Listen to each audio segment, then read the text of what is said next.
welcome. You're watching World 360. I'm Akanksha Swaroop. Now, India is doubling down on its efforts to counter Pak-related terrorism, while Britain has created history by appointing its first Prime Minister of colour, and Russia is alleging that Ukraine plans to use a dirty bomb on its own soil.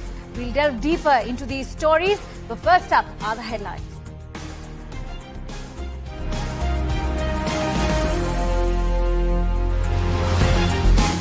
In a first, India hosts UNSC's counter-terrorism meet in Mumbai and Delhi. Will India's efforts bring the 26/11 perpetrators to justice? Setting a new cultural and ethnic benchmark, Britain appoints Rishi Sunak as its first Prime Minister of Indian descent. Hopes now shift to the UK's FTA deal with India. UN's nuclear agency, IAEA, to send experts to Ukraine to probe Russia's dirty bomb claims. Ukraine prepares for longer power cuts after Russian attacks on energy infrastructure. And Elon Musk is the new Twitter boss, says the bird is freed. This as he fires top executives, CEO Parag Agrawal and its legal head Vijaya Gade. Now, India is hosting a special meeting of the United Nations Security Council's Counter-Terrorism Committee as the chair this year. This is the first such meeting of the organization since its establishment in the year 2001. The first day gathering happened at Mumbai's Taj Hotel Palace, which was one of the sites of the 2008 Mumbai terror attacks. Now, committee members paid homage to the victims, and India's Foreign Minister Dr. S Jaishankar called on the UNSC for its inaction on masterminds of the 26/11 terror attacks. These masterminds who are still free and remain protected by Pakistan. And on the final day, India has also pledged $500,000 to UN's efforts to counter global terrorism. The committee members focused on new challenging threats posed by terror groups in the face of new technologies like artificial intelligence, encryption, blockchain, and even social media. Here's a report.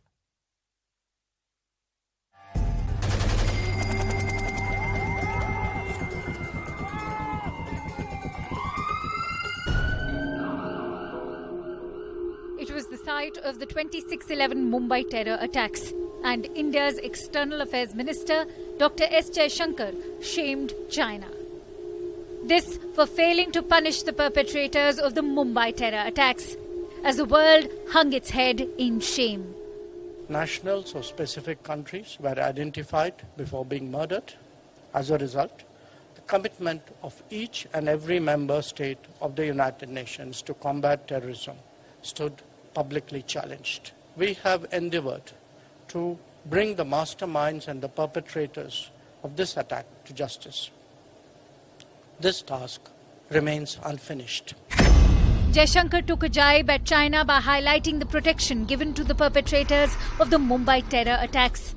The coming together of the UNSC's Counter-Terrorism Committee to this venue is both special and significant.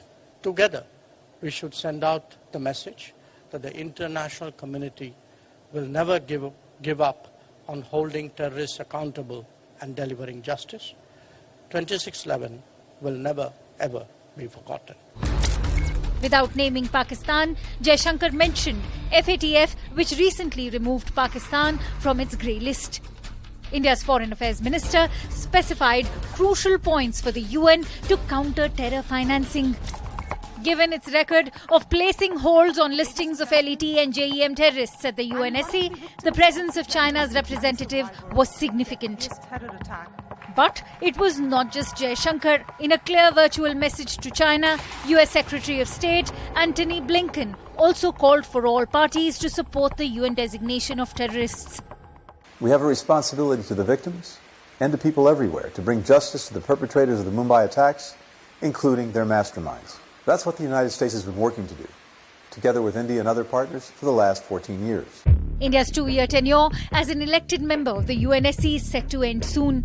And that means India will no longer be at the UNSC to discuss listings and be part of discussions on countering terrorism.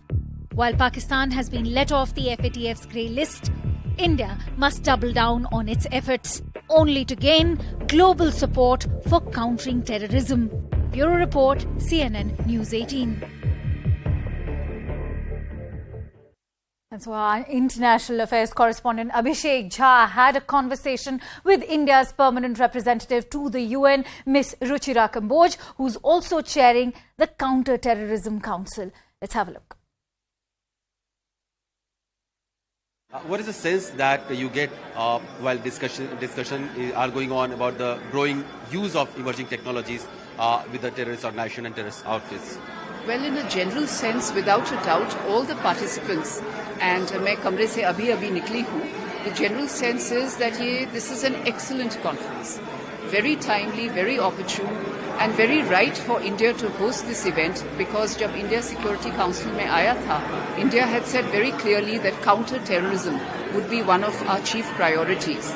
And together in January this year, when External Affairs Minister Dr. Jaishankar had elaborated upon an 8-point plan to counter terrorism, to this meeting now, to our December presidency, we will be completing a whole arc highlighting the issue of terrorism and exhorting member states to work collectively and collaboratively in countering this menace.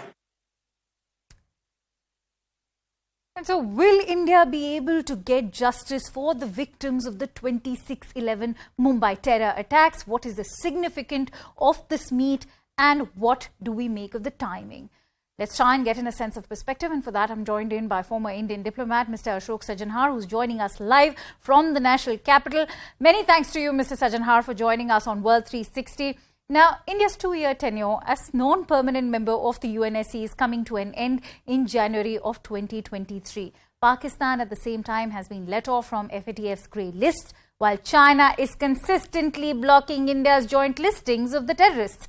While China's representative was also present at the meet, how do you view the timing of this anti-terrorism UNSC meet and subsequently Mr. Jaishankar's speech? Well, I think India has been focusing on this issue of battling terrorism, dealing with this scourge of terrorism for a long time.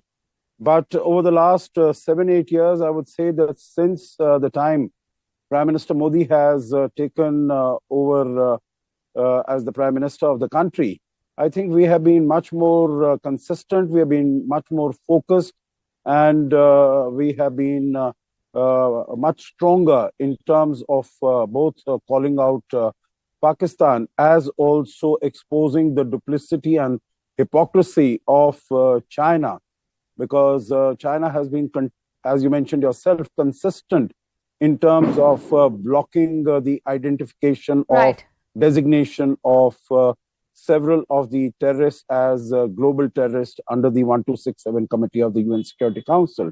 So India has been very strong, and I think we are getting much greater traction. We are getting much greater support from the global community, from the international community. You would recall that before 9/11, the countries used to think that what we were terming as terrorism, it was some law and order issue, some criminal issue. But after that, the world has woken up to this issue of terrorism. Right. And there is much greater support now to working together to deal with this menace of global terrorism. Right. Very well said. There is unanimous support now by the global community, even if China may want to pose hurdles. But referring to US Secretary of State Antony Blinken's speech, several experts have been questioning the double standards of the United States when it comes to the issue of Pak-related terrorism.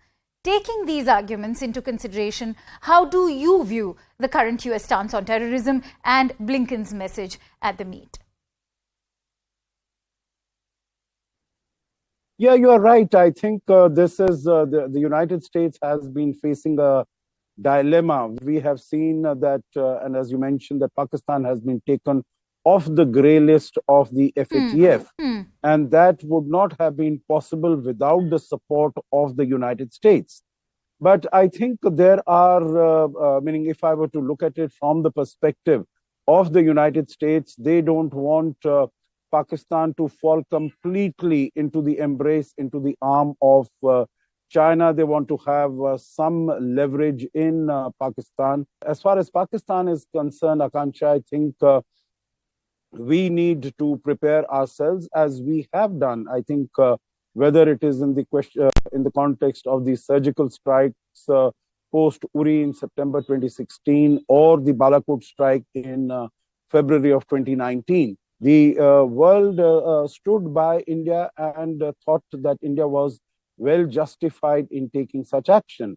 And you would see that from February 2019, we have not had any major terrorist attacks. So we need to be prepared ourselves. We need to strengthen ourselves, whether it is to deal with the terrorism from the West, right, or the incursions from the East, from China. I think the internal balancing, internal strengthening is what we need to do and which we are doing.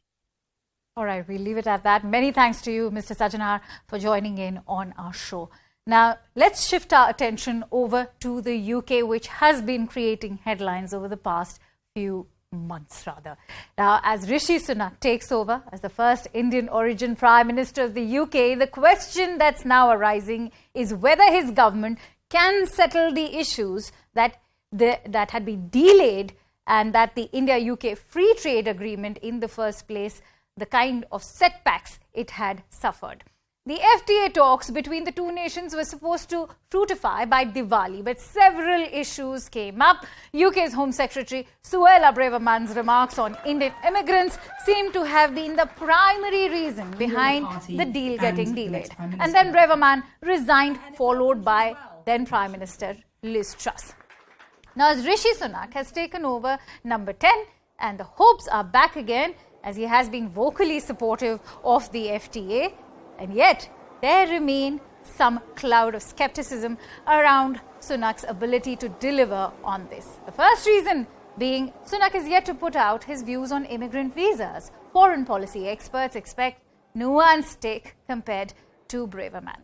Secondly, Sunak has reinstated Suella Braverman as a Home Secretary and has defended her against all scrutiny by the opposition.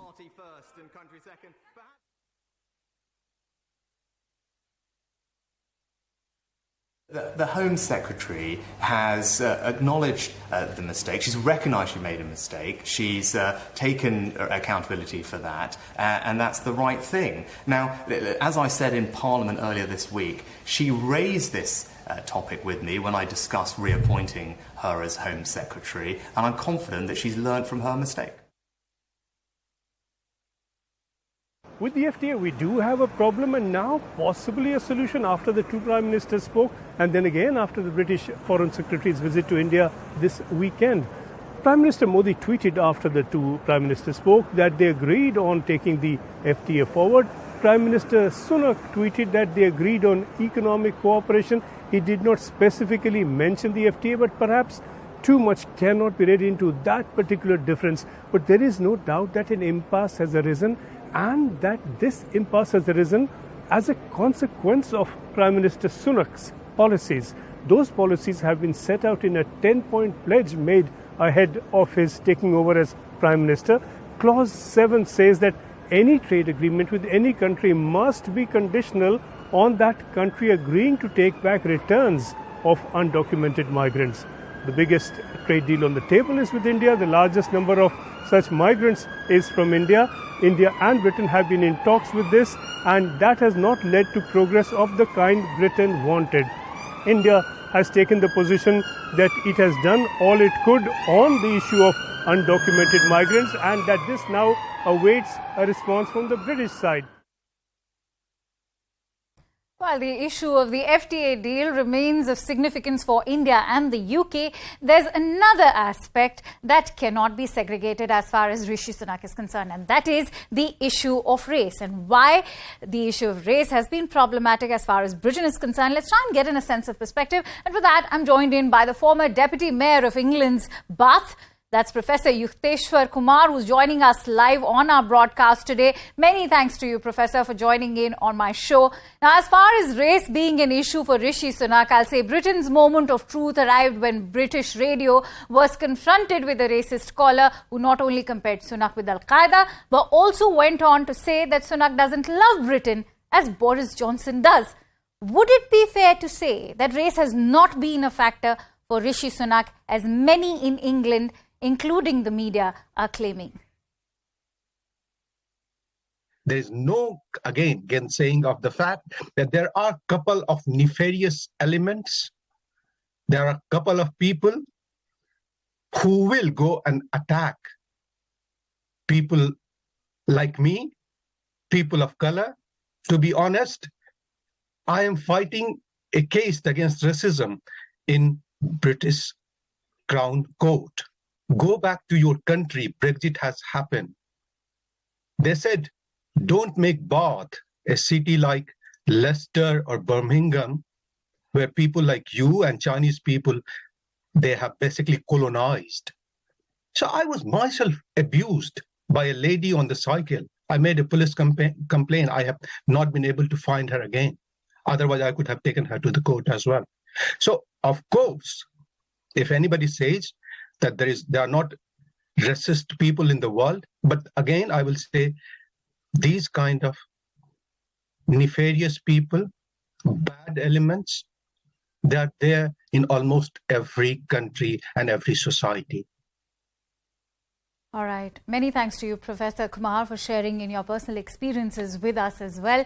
And with that, let's now shift our attention over to the war in Ukraine. There are new reports which claim that the Russian President Vladimir Putin could be showing signs of cancer after he was seen in a recent video with what appears to be track marks on the back of his hand. And these are IV track marks, perhaps. Eagle-eyed viewers noticed the suspicious mark in a propaganda video released by Russia's Ministry of Defense last week. Meanwhile, the threat of a nuclear war is escalating by the day. Russia has been holding military drills with its strategic nuclear forces, with Putin monitoring the exercises from the control room. Russian state media ran the elaborate footages of war games right after the defense minister alleged that Ukraine was developing a dirty bomb. Ukraine has dismissed the allegations as absurd. Counter-claimed that Russia could be planning dirty bombs on its own battlefield, and the US president has warned Vladimir Putin against committing a serious mistake. And now CNN's Nick Robertson brings us this report from Kiev. Let's have a quick look. This is where power plant officials say one of two drones slammed into the ground. It was the same day the plant was hit by a cruise missile as well. The drone, they say, got tangled up in the high voltage cables up here, ripping equipment apart, all on the ground here, all around, burnt out cables. And over here, burnt out equipment. And the problem, officials say, is that this part of the site was the most sensitive part, the place that's the easiest to take the whole system down. The plant now completely offline. And the other problem is that some of this equipment here is very hard to replace. It's scarce. Some of it's not even made anymore. What they're saying they're doing is turning to other power plants across the country to scavenge useful items. Repair work's going on all the time. But for many of the engineers here, part of their days are spent underground in bunkers, because you still get a lot of air raid siren alerts. This is still a target, and they're worried about it. Already, some of the easier to repair parts of the plant have been put back together. Well, it's official now. Elon Musk now owns Twitter, and he's already fired the top executives, the CEO Parag Agarwal, the CFO Ned Siegel, head of legal policy Vijay Agade, and General Counsel Sean Edgett. Will this have any impact on the users? CNN correspondent Amy Kiley reports. I think it's very important for there to be an inclusive arena for free speech. It's official. Elon Musk now owns Twitter, and he's already fired 3 top executives. That's according to two sources familiar with the decision. So what does that mean for users? The answer could start with money. Musk is paying a pretty hefty price. About $44 billion to be precise. The owner of Tesla and SpaceX completed the purchase last night. Twitter has challenges as a growth platform. That's why there's no second bidder. Before the final deal, analyst Dan Ives speculated on how Musk could earn back his money. He says Twitter might leverage advertising and could become a subscription service. Users also might notice this difference. We want to be just very reluctant to delete things, just be very cautious with permanent bans. Timeouts, I think, are better. Musk tweeted a statement saying he still plans to impose consequences on people who misuse the platform, but it's not clear what that means. When he says he believes in free speech, does he take care of that? Does he get rid of the N-word that I'm often called? When it comes to Twitter bans, some wonder about one user in particular. Will Donald Trump come back? That remains to be seen. And it's time for a quick break on World 360, but don't go anywhere because we'll be back with the latest on US midterm elections and why they matter for Joe Biden and Donald Trump.